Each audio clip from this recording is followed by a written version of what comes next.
Yay! Welcome to A Millennial Mess. We're back for another episode, and today we have Gavin. Yay! And Hi, hi, today hi. is this week is Father's Day. Mm. Yes. And we want to wish all fathers a happy Happy Father's Father's Day. And because Day. this is AMM's first Father's Day, we have a special guest who is a father. Right. Yeah. Duh. How old is your son? He turned 4 last month. Mm. Oh, okay. Me, baby. Yeah. Very fun age. No. Yeah. Cause can talk, right? Yeah, I can talk non-stop, Toddler asking running around. questions, running around. Yeah, I think Deniece will reach that phase very soon. Give yourself 2 more years, maybe one year plus more. When talk about my daughter, I will withhold because it's too much to talk about. Because now it's the tantrum. Her It's very daughter is challenging. like, Yeah. he's like, whoa. I It's just very like, I heard active, right? Like take after you, a lot of energy. Yeah. yes. What's up? Yeah, what's up? What's Yeah. up? Yeah, eh, what's oh, up? that's that, you know. I remember. Yeah. Yeah. But very Nice. challenging, very challenging. Every single mm. thing is the one, and then it's at that phase lah. Everything I don't want, then I want this means I want this. You know, Can talk well already. Quite okay. No. Yes, no. She can try. I'm Words trying to lah, some understand. words. She can say Baba. Say Baba daddy, first or mommy. mama first? Mommy was first, but she can do Oh. like sounds of animal sounds. Oh. She can Yeah. say hi also. And she's very high when she laugh, and she Baba. And she throw the ball and like scream. She screams. She's a screamer. Yeah. So I mean, I'm looking forward to get past this phase because it's also very challenging for my marriage, where we have different parenting styles. And one is pro cane, the other one is like I'm still on the fence about it and still trying to overcome lah. Yeah, because I mean now she hasn't weaned yet, so Yep. it is very tiring for me lah. I don't sleep at night. Wow. Okay. Yeah, so I'm at 1.5, but she's still latching, so it's very challenging. Yeah. So how is parenting like for you? Like these 4 years, how has it been? Wow. Like you say, man, a lot of different phases. Initially I also thought like, wow, grow up already, can walk a bit, then okay lah, can take care of himself, right? But the moment he started walking, then that's when you start to need to chase, right? Then you start being worried about other things. So it's never better in a way, right? Because every phase has its own challenges lah. So like you said, once you look forward to her standing or walking, then another set of problems will arise. Then you have to then keep trying to adapt lor. I think parenting is really about adapting to the kid lah. Right? I don't believe in like enforcing or shaping him into be somebody. I think he's his own person, right? So as a parent, I think my role is really to adapt to him and just guide him, make sure he's safe, right? I think that's the most important thing for now lah, because he's running around, right? Yeah, but I think like you said, a lot of ups and downs. But every time you see the kid laugh or smile, I think then all the trouble just kind of disappear, right? Melt away. Yeah, so they get away with everything lah. Honestly, yeah. So what is your parenting style? If you could put it in a few pointers. Or what have you learned from parenting that works? I think back to what I said about believing that he's his own person. I think from a very young age, right? I think me and my ex, we have actually given him quite a bit of free play lah. Of course, again, there's always differences, right, between the husband and the wife. But I think whatever it is, we try to think in terms of what the kid feels, right, rather than telling him, oh, he must be like that, he must walk this way, he must run this way, he must do this, do that. It's more of being sensitive to what the kid likes to do, wants to do. Then you set the boundaries for him. Yeah, I think I'm quite a lax. I would say I'm quite a lax parent. But of course, when it comes to certain discipline and certain things, I'm quite firm still lah, right? I think I have been quite the fiercer guy, fiercer parent. I think. I mean, I'm not sure whether she would agree. But yeah, I think I'm quite proud of him. I would say I'm very proud of him, and I think people always say, right, like do you think you are a good parent? Do you think how successful are you? Do you think you Yeah. are as a parent, right? Yeah. I always feel that, just look at my son, lor. That's the Front. best. Yeah, that's the best example, right? So can you introduce about yourself? Introduce yourself and for our listeners to get to know you better. okay. Wow, where should I start, man? You can start with anything. Okay, What do you do? Yeah, anything, man. How old do I sound? I don't know how old do I sound, but I'm 34. I'm 34 this year. 27. Woohoo! Young, a very young dad. A very young dad. I had my kid at 28. You know, no, 30. Sorry, 30. I got married on 28. Sorry. Married 28. I got married 28. Yeah, then quite quickly, I got the first kid. So yeah, I think on my career wise, I've been in the events planning business for almost 10 years. So ever since graduating from SMU, I decided to just try entrepreneurship, and it has been serving me pretty well, until COVID lah. So events industry was quite badly hit. I think everybody knows that. Yep. So of course we tried to pivot, we tried to adapt. It's going okay, I would say okay, but I'm really at the stage of also figuring out, what's the next thing, right? What do you mean by what's the next thing? Like how should we either continue to grow the business, or maybe I need to look at maybe trying something else, right? So yeah, but events planning itself has been always a passion for me lah. So how did you discover that passion? Is it in SMU? Well, in school, I think in school time, like you said lah, I was like class monitor, all that, I like to plan things for people, for groups, for teams, and then everything started with team building, right? I did team building programs through dragon boating. So I was a dragon boater. So we use dragon boat as a platform to plan events for companies, right? So yeah, it's all started from there. Then I also realized that I think I enjoy seeing people enjoying the event that I plan. So yeah, I just kept going for 8 to 10 years. Yeah, so back to the dragon boating bit. Yeah, I've been involved in the sport for more than 10 years. So it's really a passion of mine. So anyone hearing this, if you want to plan events, yes, you can find me lah. Yeah. Today's episode title is called Starting Over. Yeah. And I was triggered by your post because you had a post on starting over. Like just one big word, starting over. That caught my attention because I was at a point where I was at the low. Every few years, I always say I'm at the lowest point of my life. So I think a few years later, I'll say the same thing again. But last year was really the lowest point in my life. Not to the point of suicide, but the point of like possibly entertaining a thought that I had never thought of, which is leaving my job. And, everybody also said, how can you leave? This is your baby. Yeah. And it was such a difficult struggle because I was having anxiety. I don't know whether that's your story, but I was having anxiety partially because of a new mother thing, and also I was breastfeeding, and whenever I have whenever I breastfeed, I get anxiety. It's a chemical imbalance. So I breastfeed, like my peak was 10 times a day.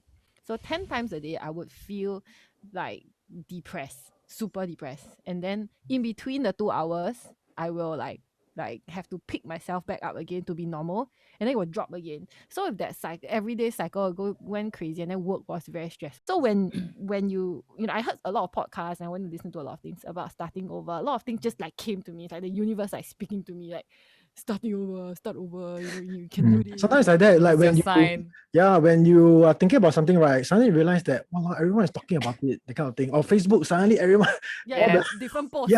They call it something like, I don't know, is it recency effect, some attraction, law of attraction. Law of attraction. Okay, that time I talked about it before. So when you post, I was just like, I need to talk to you. I kept talking to people because I'm just like, do people do this? Do people start over? Do people like throw away their businesses? I mean, throw, quote unquote, and then start over because you are 30 plus already. Like, are you going to start another business from scratch? And then in my own business partnership, like I felt like I was never good enough. So if you feel like you're never good enough, you won't want to go out and start your own thing because you feel like you're not good enough. Why would you want to start your own thing? So it was like my thought process was very toxic. Like me, I was going crazy. Yeah. So that is why I approached her and said, hey, you know, do you have a similar story? You know, maybe you can share about it. Okay, I think for me the main thing was that my marriage was on the rocks lah during that time, and for about 1-2 years, yeah. So only start of this year, then everything was finalized, right? Right. So I in fact, this is really something that I'm pushing myself to come speak to you as well, because I think I need to talk about it as well. And the longer I so-called hold it back, you know, then it will just fester lah, right? So I think like what you say, you know, what you just spoke about your relationship with your partner as well, is something I feel is very brave to talk about, right? So for me, I think that at the time when I made that post, everything just accumulated, right? My marriage has ended. You know, I have a new status now as a single dad. I don't know how I'm gonna juggle that, right? And then when COVID also was hitting us, left, right, center, all sides, man. yeah. So to me, it's like, okay, I think enough is enough lah. Like honestly, after 1-2 years of in limbo, I would say in limbo, I felt that just take the chance to just start afresh, tell myself to start afresh, and tell people around me that kind of hint lah, you know, at certain things, right? So that I can put myself out there in the open again, right? Because I really have been quite reclusive for that past 1 year plus, right? I know you mentioned on social media that Yeah. you didn't post for a period of time. Yeah. I think, I mean, to me, I've always been posting lah. So I think like what you said, right?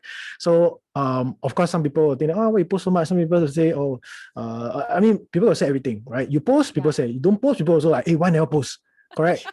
Me is, I mean, not just for friends, even my family, like even my parents, you know, they like to read and see the pictures. So sometimes it's certain things that you cannot say to them, right? Oh wow, today I feel so proud of my son. Like a bit weird, right? You can go up to your mom and dad and say something, right?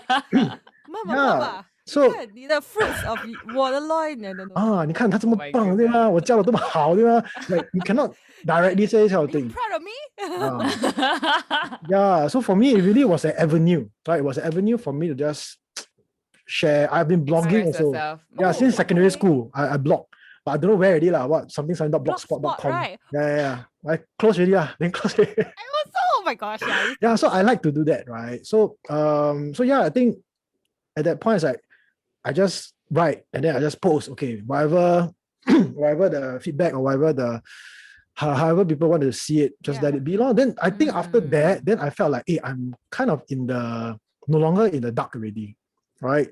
So that was like my little way of just coming out and just mentally. I think it's a reminder. It's like you reflect on your thoughts and you have something a message that you want to share. And then you make it into a post and then you share it. Correct? It's like 你觉得 every time when you share something, you overcome or there's like a little bit more confidence that come out. I don't know, Jade, am I talking sense? You know what I mean? Okay, yeah, because you should reframe what I'm trying to say.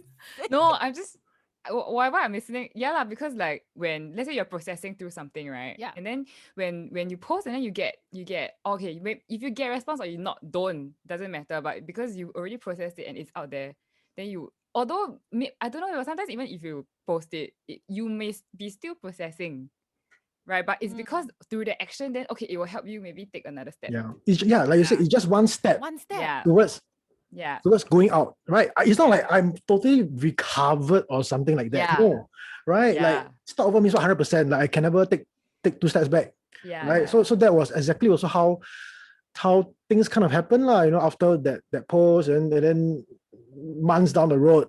I've taken many steps back too, right? Make some progress, take a lot of steps back. Like you said, you know, sometimes I still definitely get sad in my thoughts and all that, like, oh, what it could have been, you know, that kind of thing. So it just stings lah.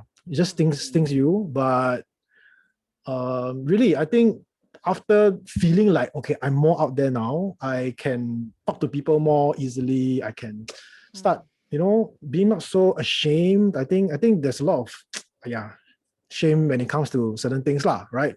Yeah. So yeah, I mean, but long story short, ever since that time, I think that post was about gratitude also.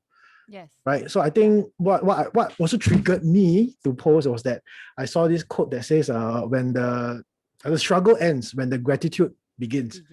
Yes. Oh, so I got goosebumps standing. yeah, so the struggle ends. I was thinking, really, ma, if I start bringing gratitude, will my struggle end not? So I just try on. Then I just tried to do like this, like 30 posts of gratitude, but I couldn't sustain like every day lah, right? Because writing also takes effort, ma. So I'm still writing it till now, right? But I just write it from time to time, lor. At least now I feel definitely I'm so much more grateful for a lot of things, and I think that's part of starting something afresh, I guess, putting the old mindset behind and then trying to approach things with a newer mindset. Yeah. I think mindset is well, I like you lah. I think both of you also mentioned that you're listening to a podcast and everything. So I have been as well. So really also very grateful for all those inspiration and motivation that just put me in a more positive state of mind. Yeah, I think when you talk about courage, it's I think it's very courageous to talk about your separation, or I mean, in legal terms, it will be a divorce at this point, right? Because I don't know many people who have gone through an experience like that.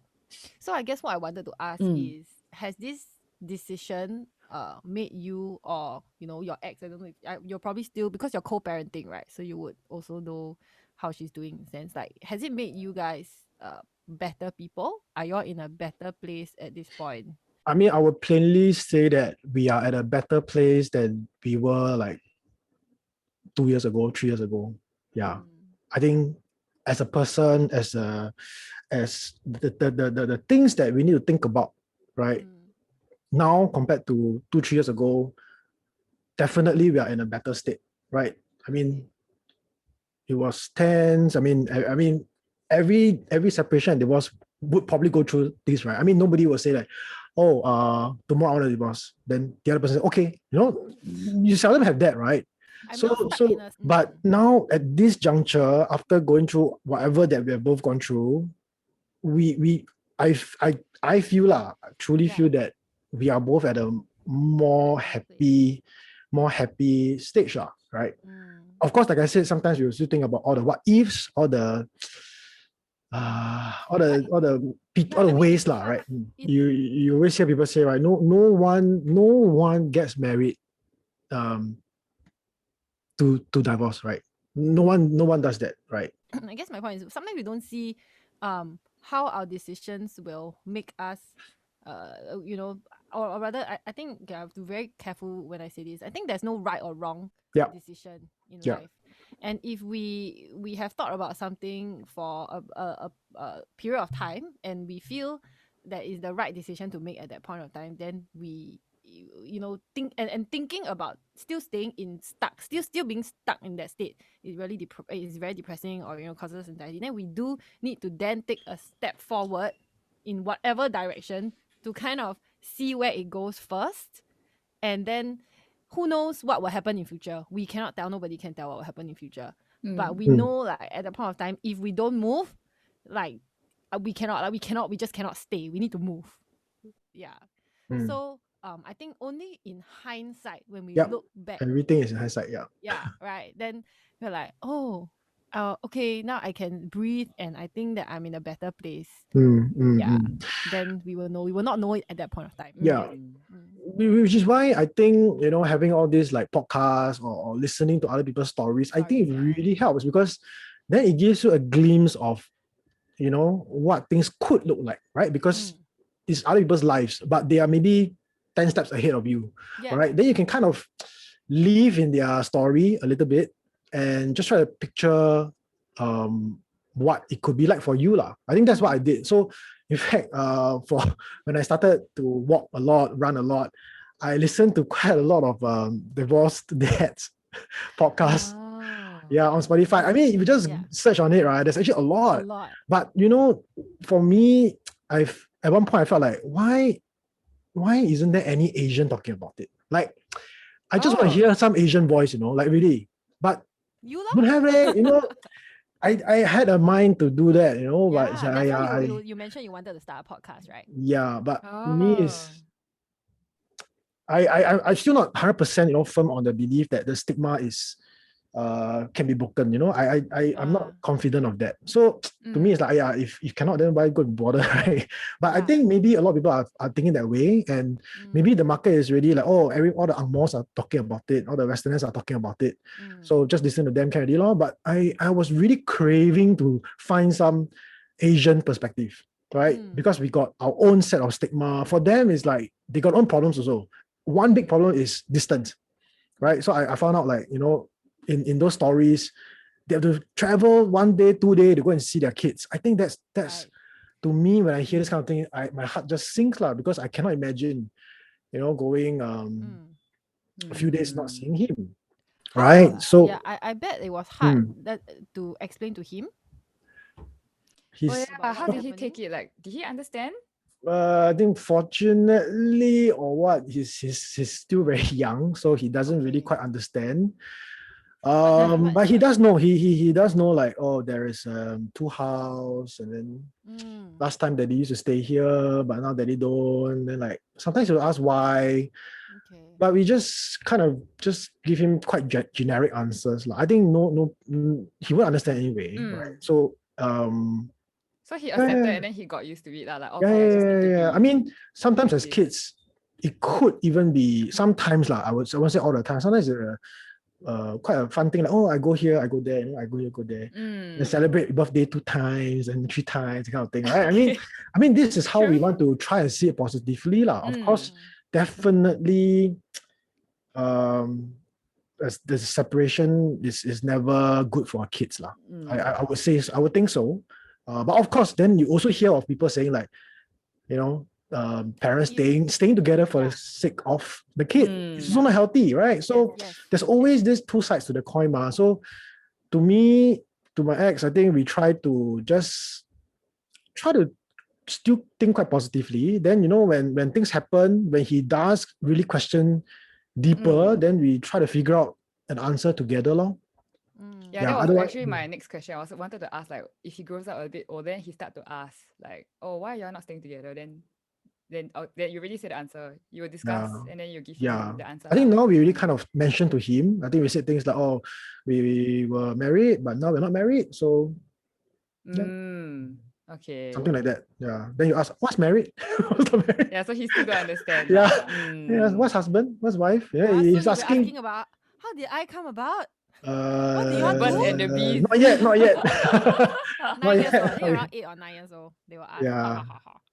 That's why I say it's all about adapting, right? Adapting to the kids' mental development, verbal development. The things they start to ask, then suddenly one day you're like, why would he ask such a question? So he's always surprising us, like, he's always coming up with things that will make me like make me wonder, how did he even think of such a thing? Right. So but that's also the fun part, rewarding as well. What are some of the I wouldn't know, like, the struggles that you face as a divorced dad, and just now you brought it up about the podcast and all that. So what are some of the struggles? Maybe you can share with us how you face, and you talk about mindset also. Is there a certain mindset that you adopt that helps you get through the struggles? Okay. Like, are there very practical struggles, like maybe not being able to spend enough time, or being away where you can't see Gabriel, like, every day, I think all these practical struggles or practical issues, they are facts, right? It's just a fact that I cannot see him, right, when I wake up, the kind of thing, right? It's just a fact. But all these facts then create a certain mindset in me, right? That I'm failing him, I'm not there for him when he wakes up. I'm not there to read him a book every single night, that kind of thing, right? So I think that is a struggle for any so-called visiting parent. Yeah. Okay, so visiting parents like me lah, like because he stays with her. Of course, I'm not saying that she does not struggle, right? She struggles like mad also, right? Trying to raise him, and spending more time taking care of him, right? So I'm just sharing like my struggles lah, right? As a visiting parent. So I think the mindset of me not being a good father law. I think that's the biggest thing, right? As much as I can tell myself, I just spend quality time with him, or I make the best use of the time with him. But the fact is what? The fact is I just have lesser time with him, right? I just see him lesser. Yeah. So I was gonna ask, like, is there a rule? Like, is there like how many days? I mean, so it's just a custody issue lah. Yeah. So we sorted that out over a long time. But I think I can't ask for more now. I feel like I will really just be happy with what I have as well, the time I have with him.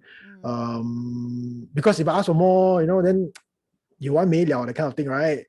So there has to come a point of time where an agreement has to be made between both, right? And just have to live with it lah, in a way, right? Just live with it, and like I said, just do things to eradicate that negative mindset law. I think for me, you probably know lah, like fitness then became the big thing for me law. I think a lot of dads are like that. Somehow I see a lot of like Facebook groups or even podcasts, what do the dads do? Wow, get fit, lose weight. Wow. The guys are always like that somehow. Then I mean, some ladies do that too lah, but the guys no, because you know why? Because the guys really, sad to say also, again, it's like good or bad, right? It's hard to say, right? You get a bit more time. Like really, I do find myself more time on my hands, right? So what do I do with the time? At the start, I really like just think about Gabriel, just think. Then after that, like, think also no use, right? So I then go and run, go and run a bit, go and walk a bit, go and meet friends, just to occupy and free up the time. I think that's the only thing I can do, right? I cannot or like force myself to go and see him when it's not my time, right? So probably like it's a good distraction. Like you can keep fit and then you like look good as well, right? Yeah, I mean, keep healthy also lah, like all the exercises and stuff. Correct. So really, if you talk about what helped me cope, I think it was really fitness. Like this F45, I joined it. Actually, even before my divorce was finalized, and I doubt my studio friends will hear this lah, but I don't know whether they'll hear it. But they all didn't know. I wasn't open to share also, but I just they saw me as this crazy guy that was there every day at 6+, 7+, doing all the workouts. Yeah, then that's how I got my mind off it lah. Yeah. Then as a result, I managed to lose some weight here and there, but of course, this kind of thing will never compensate lah, right? For what I've lost, right? It's just trying to make the best of it long. So we focus a lot on your marriage. So we pivot. You had another challenge that you were talking about, like your injury. Oh, what happened? What happened actually? So as I was saying, like my story is not all about my relationship lah. So I think really I also want to say like I'm so 惨, right? So pitiful, right? But really so suay, I'm just unlucky, right? That in my pursuit for fitness, I took up cycling. But I'm not a cyclist. I only learned cycling when I went on exchange in Taiwan. Huh? Because I was forced to cycle. Which was when? When? SMU. This 2021. So I never was a cyclist. I only cycled then, right? Because the school, National Taiwan University, NTU also, NTU, is so damn big. Okay. Everyone has a bicycle. So as a student, like how I walk from here to there, it's really like in Taiwan lah. Yeah, in Taiwan. I think that's NTU. quite common. Correct. Okay. So and they're very strong cycling culture. So I went to buy a bike, like maybe $100, that kind of thing. Quite a nice, decent bike lah, new one, right? Then I went to learn, then from there I started cycling lor. So I was quite brave lah. I've cycled on roads, everything, worried my parents. But ever since I came back, I never cycle again. then last year, for some reason, I went to just go and buy a bike. Then I started to add cycling to my F45, right? Ooh. Then say unlucky, I actually fell. I fell one time. Then I dislocated my left shoulder while I tried to break the fall, right? And then it just push it back and out, right? So it was quite a scare lah. Then actually Gabriel saw it, Oh, Yeah, that's the scary part. But I don't think it left any impact on him lah. were you with him when it happened? I was with him and my dad. Yeah. Oh, But okay. it was like at the end. So it was very silly way of falling. It's not like I cycling very fast, right? So it was like I just make a turn at the void deck, then I hit on something, Oh dear. I just fell. Yeah. So it's very low speed fall. But it was really bad. Then I went to the hospital straight away. Ambulance came, So like for the first time I had the inhaler thing, right? The Oxygen? Mazi. Oh. Yeah, I just suck on it. This tube thing, right? You must have Supposed to felt be like laughing gas crazy, lah. man. Yeah. So it's so pain. Then like Gabriel just saw a bit, then faster bring him up lah. Okay. Right. So then I just thought, okay, like they pop it back, right? Then after 3 weeks, it was still very pain. Like I couldn't even lift it like that. I couldn't even lift muscles, at right? all. Yeah. Cannot. So I went to check again, MRI, everything. Then they said like my labrum tore. So if you know, labrum What's is that? like No, I this don't know. circular thing that is in between the joint, the shoulder joint and the shoulder blade. Okay. Labrum, yeah. Okay. So there was a tear and just cannot repair lah, right? So I need to go for surgery.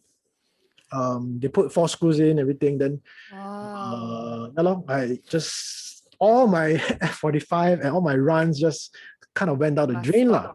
Correct. So and that's also one reason why I said like start over, like wow, my fitness also has to start over, right? So I really started from walking to brisk walking, then meet friends, okay. then just slowly So slowly. how's your shoulder now? When was the injury? Now it's okay. Woo! Yeah. But when? It was when did it happen? last Yeah. August. Last August. Oh, that's almost 1 year. Yeah, almost 1 year. So August, and then in Feb, then I really could jog. Yeah. So I was walking for maybe 6 months or around there. But it didn't affect your legs, but you just couldn't run, is it? I couldn't You cannot do vigorous stuff lah, right? Yeah, I mean my day-to-day, I mean of course there are people that are worse off lah, right? But for me it's like, I mean thankfully it's the left arm. But it's just like I cannot drive, I cannot, carry things, Very like heavy things. and I have to be in a sling for almost the whole day lah. Okay. Only when I wear it to sleep as well. Okay. Yeah, so I mean it's not super bad. I still have my right arm, but it's just mentally, I think it just felt like what Jade said, everything just went down the drain lah. And I really gained back so much weight from that. Yeah. So Jade and I also yo-yo one. My goodness. I heard the let's episode. talk about it. I heard the episode. Since then it's just like, oh my god, I don't even want to care about my weight really. It's just yeah. 做人开心就好，敢做个开心人。Let's go back to the 90s. Well, we're the millennials. We are. So I guess for me, I feel like when it rains, it pours lah. So when we get hit with something, life is trying to teach us something, right, about ourselves. And yeah, and I think that one thing that I feel about dads or men in general is they struggle to share and be open about their what struggles, their them. feelings. Yeah. And it usually bottles up, and then after 2 to 3 years, then they will just talk about it suddenly. I don't know. Yeah, and I don't know if I hope that listeners who are men, because our demographic is a lot of women, so hopefully women, please share this episode with your guy or your potential guys or your guy friends. Yes. Yeah, and I just want to encourage everyone to come forward and share your stories if you feel like you are also in a place where you feel stuck or you have no one to talk to. Yeah, we are here to share and kind of like talk to you about it, and I'm sure Gavin also will be happy to have a chat. Yeah. Dad to dad. Man to man talk. Man to man talk. Man to man. Yeah, women is heart to heart talk. advice. Yeah. It's a good mentor. I agree, man, because I think you also know lah, right? For me, I actually went to see counselor. I went to see I went to engage a life coach, right? How So did you know which to go? also recommended, yeah, counselor also kind of recommended, yeah, but again, there's always this stigma, right? Like, oh, you see counselor, you see therapist means you something wrong, that kind of thing. Like, what's wrong with you, right? And I do really, really have some guy friends. If they hear it, they will know who they Think are, you're right? weak lah. No, yeah, they will think like, hey, Chian, don't weak that kind of thing. Yeah, just Like, man up hey, lah, don't, suck it up lah. like, hey, be a man lah, right? I mean, nothing against them, but I think because we also hear so much in like the society, like, man has to be strong, man has to be the one, leading the household, right? So it kind of passed on lah, right, to generations. But I'm really, really, really seeing so much more emphasis on, guys speaking out more, right? The emphasis on that as a society. I think we are improving. And I also do hear a lot of podcasts, all these guys are coming up, right? They are sharing their stories also. So I think it is getting better lah. Yeah. And I really think that there is, I feel like everybody, right, should have a life coach. Yeah. Or everybody should speak to some life coach at some point of their life. I'm not saying you need to see one like every week, then I think, wow, I think it's too much. Even for me, I see my life coach like maybe at the start was once every 2 weeks, 3 weeks. Then now it's like maybe once a month. Yeah. So I'm actually talking to her tomorrow. Nice. How do you think that has helped you? Yeah. Okay. So a life coach is very different from like a counselor, right? So a counselor is someone that helps you look at your past. Okay. So they see like, oh, maybe last time your family like that, your parents like that, then made you like that, right?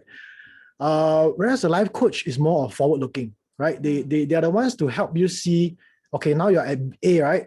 You want to go to B, okay? How do you get to B? I think that is the main crux. They don't really come and listen to your backstory so much. I mean, yes, understand a bit is fine, but they're not someone that you cry to, take medicine from, that kind of thing. That one you need therapists. That one you need a psychiatrist. Yeah. Right. I think Deniece, right? So for me, when I was a bit lost with like my business, my life in general, I was thinking who to see. Then I just see both. so both. I mean, but thankfully, no, they didn't tell me opposing things lah. So I felt like both were really helping me. One to help me unpack my past, then one to help me look forward. So I really felt beneficial lah. So I think, and I spoke to people around me like, oh, life coach, what's that? Again, there's still very. It's not a very common practice. Yeah. People are not educated about what is coaching. that. Yeah, but I mean, maybe that can be your new setup.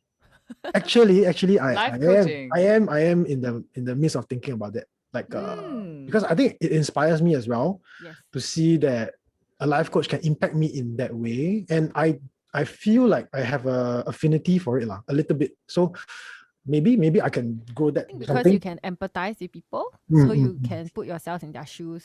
Yeah, and with your own experiences, you can lead them to that point A to point B. Yeah, correct. Yeah. Yes. So I think that wraps up nicely. I wanted to just say a little bit also because I grew up with a single parent also. Like my mom was a single mom. So I didn't know that. Okay. Yeah, she did. Remember the time you asked me, Randall, you asked me how come my surname changed? But everybody also asked I wasn't full when I was in primary school. Yeah, you're one of those because you're very kaypoh. You always ask me a question. Yeah. Oh, okay. I'm just like, kaypoh meh? So curious. Okay. And so observant. 有一个爸爸又没有一个爸爸 then 又有多一个爸爸 我这样多爸爸 Observant Yeah, I guess some kids don't really care one Yeah. No, because me I think Kai Hong marketing attendance. Oh yeah, his Chinese name is Kai Hong. So I think marketing attendance or something. Then he's like, how come change? What's your name become below? Is it or from below move up? Maybe lah. I don't know. 为什么last year 这个名字 then 你今年这个名字很这么奇怪啊？为什么啊？为什么可以换名字？ Spelling 要换 Yeah. yeah lor, because of the like no father, then got a new father kind of thing. So it was a confusing childhood, but as in I guess at some point of time I also worked through it with a counselor lah. Yeah, and my biological dad is no longer in my life, like not at all. He didn't even bother to stay. He didn't even bother to like Connect. You know, I added him on Facebook. He didn't message me back. So Did he accept or not? he accepted. Then he was just Okay. there. Yeah, but the point is like I think you are doing a great job lah with whatever you know. Co-parenting is so tough, and it's like because there's baggage. I think because there's baggage, right? It's gonna be so tough to like, you can't even cut that relationship away even if you wanted to because you have a kid. What like if you break up with a normal like girlfriend or whatever, they just cut away. They're just no mean thing. This one you still have to talk, still have to like face and then come to an agreement on things. It's so tough. The relationship doesn't end, man. Like it doesn't end ever. Yeah. So I mean I hope that y'all can still maintain that because I think Gabriel will definitely benefit from both sides. And you're trying, you're doing a great job with that. Like just being present is good enough. Yeah, thank you for sharing with us. It's like Deniece and both Deniece and Gavin, both of you are very courageous to step out and tell us all these things. Yeah, so I think our audience will really like benefit from it. Yeah, and I hope that by hearing Gavin's story, by him being vulnerable, that more dads and more men would be open to I'm not saying open, don't keep your problems inside. Just be open to share and have that courage to step out and share because there's no shame in sharing and there's no right or wrong. We all have our own journey, we have our own like walk to go through. So I just want to affirm all dads out there, whether you are young or old, you're a grandfather, or you married someone who is a divorcee. There's also a stigma to that, my dad went through that marrying my mom. So like that, don't think about it. Just pursue your happiness and know that you will find you have your own path to walk. Do what makes you happy. Yeah, one step at a time. Like yes, one step at a time. Yeah. Can I share one more story? Please. Yeah, go ahead. Yeah, because I was thinking, I don't know when to tell it, but I think it matters to me. It mattered to me a lot, when I first heard that parable. I think it's very applicable also, I think, to your audience, be it fathers, dads, or I think young professionals. It's basically a mindset thing as well. Yes. So the story goes, I mean, the first time I'm telling it, I've read it many times. Okay, so basically there is a farmer, right? And he has a horse, right? So one day the horse actually ran away, okay, from the farm. So very sad, right? Okay, then all the farmers' friends, villagers all came out and then said like, "Oh, so sad, your horse ran away. You must be so sad." So what did he say? The farmer replied, "Good or bad, who's to say?" Okay. So then later, a few days later, right? Before? Yeah. Okay. So then the horse came back 2 days later, right? With another 3, 4, 5 horse, right? So brought them all back to the farm. So then all the villagers started saying like, "Oh, wow, you're so lucky. You managed to get more horses." Then he said, "Good or bad, who's to say?" Right? Then after that, his son, because he wanted to, train the horse and all that, so he was riding on the horse. So while riding, he actually fell off the horse, right? And he broke his arm. So again, all the villagers came and trying to offer their condolences. Like, "Hey, so sad. Are you okay?" Then again, he said, "Good or bad, who's to say?" Right? So the last part of the story was that then a few days later, the military came wanting to recruit, right, people, all the men, okay, to fight a war. But because the son broke his arm, then the military guy said, "Okay, never mind, we'll skip you." Right? So all the villagers again came to him and said, "Wow, you're so lucky. Okay, your son only to go fight a war." Then again he said, "Good or bad, who's to say?" Yeah. So I think that is the story that I heard. I think there are various variations. I think even they relate to Buddhism and whatever. I think Jay Shetty also probably has. Yeah, Jay Shetty, he talked about it. Yeah. So I think to me the relevance was that, I think at the point of time when I just felt like everything was so bad again, like open close bad. It's really difficult to say, right? That whatever that's happening to you could be happening for you, right? So really, really try to have that mindset right? And I think things would get better eventually. I think my life coach told me one thing is give time to time. The first time I heard it, right, I was like, what are we talking about? It don't make sense, man. Grammatically, it's wrong. but really, she the more I hear and let it sink in, right, it's really give time to time. Yeah, then I also shared it to a few friends, and yeah, they are, yeah, I think it's sunk in for them as well, lah. Yeah. So yeah, just want to leave you with that. And your podcast helps, right? So more people should listen. Yeah. Thank you. Thank you. Do you think it helps? I'll continue to listen. Okay, I'll continue to listen. Thank you. Thank you for your support. Okay, thank you so much. And All happy right. Father's Day to everybody. Happy Father's Day. Day.